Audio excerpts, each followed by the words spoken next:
महाराष्ट्र आणि देशाच्या लोकसभेच्या निवडणुकीचे कल हाती येत आहेत। यामध्ये महाराष्ट्राचा आणि देशाचं लक्ष लागून असलेली नांदेडची लोकसभेची जागा काँग्रेस विजयाकडे वाटचाल करत आहे। महाराष्ट्रातले ज्यांना लोकनेते म्हणून संबोधलं जायचं अशा माणसांनी नांदेडमध्ये पक्ष सोडला।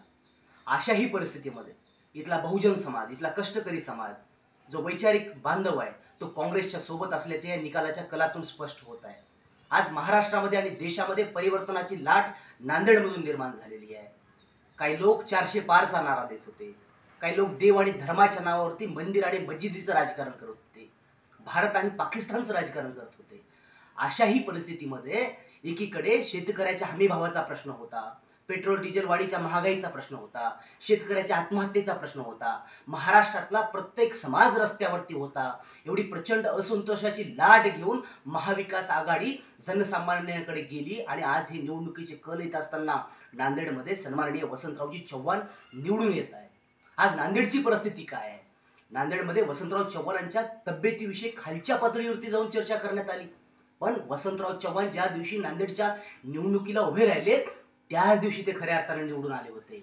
कारण काय, जेव्हा महाराष्ट्रातला एक मोठा नेता नांदेडमधून पक्ष सोडतो, अशा परिस्थितीमध्ये काँग्रेसच्या विचाराचा ध्वज घेऊन वसंतराव चव्हाण विचाराचं प्रतिनिधित्व करत होते।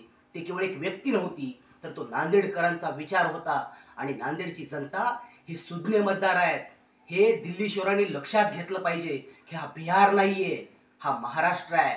महाराष्ट्राच्या लोकांनी दाखवलेलं आहे, ज्या महाविकास आघाडीला 30 पेक्षा अधिक जागांवरती विजय प्राप्त होत आहे आणि एकीकडं भाजपाची निचंकी झालेली आहे, देशामध्ये भाजपाचं सरकार जाण्याची परिस्थिती निर्माण झालेली आहे। अशा तरी परिस्थितीमध्ये कुठेतरी घमंडशाहीचं राज्य, हुकुमशाहीचं राज्य आणून पाहणाऱ्या भाजपाने जागं झालं पाहिजे। एकीकडे नायगाव असेल आणि नायगावचा परिसर असेल, नांदेड जिल्हा असेल, आता एका वैचारिक नेतृत्वाच्या हातामध्ये गेलेला आहे। येणाऱ्या काळामध्ये या भागाचा विकास करण्यासाठी काँग्रेस आणि काँग्रेसचं नेतृत्व अधिक सजग पद्धतीनं महाविकास आघाडीचे सगळे नेते प्रयत्न करतील। आज नायगावची अवस्था काय आहे?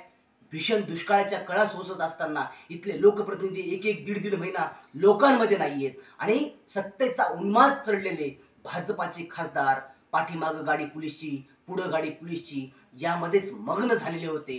सत्तेची मगरुरी या भाजपाच्या लोकांना चढलेली होती आणि सत्तेची मगरुरी सामान्य शेतकऱ्यांनी, कष्टकऱ्यांनी उतरवण्याचं काम केलेलं आहे। आणि वसंतराव चव्हाण नांदेडच्या लोकसभेचे खासदार म्हणून निवडून येत आहेत। याबद्दल नांदेड जिल्ह्यातल्या ज्या सर्वसामान्य लोकांनी जो कौल दिलाय, जो मतदारांनी कौल दिलाय, तो अतिशय निर्णायक आहे। आज नांदेडचं नाव देशात आणि महाराष्ट्रात गाजलेलं आहे। इथल्या प्रस्थापित व्यवस्थेला खऱ्या अर्थानं इथल्या बहुजन समाजानं शह दिलेला आहे। वसंतराव चव्हाण नावाची व्यक्ती लोकांचं प्रतिनिधित्व करत असताना खऱ्या अर्थाने एक वैचारिक लढा उभा करून ते सर्वसामान्यांचा विजय घेऊन ते पुढे आलेले आहेत। त्यांचं मी मनापासून अभिनंदन करतो। या विजयामध्ये कष्ट घेतलेल्या महाविकास आघाडीच्या सर्व कार्यकर्त्यांचं, नेत्यांचं मनापासून अभिनंदन करतो। धन्यवाद। जय हिंद, जय महाराष्ट्र।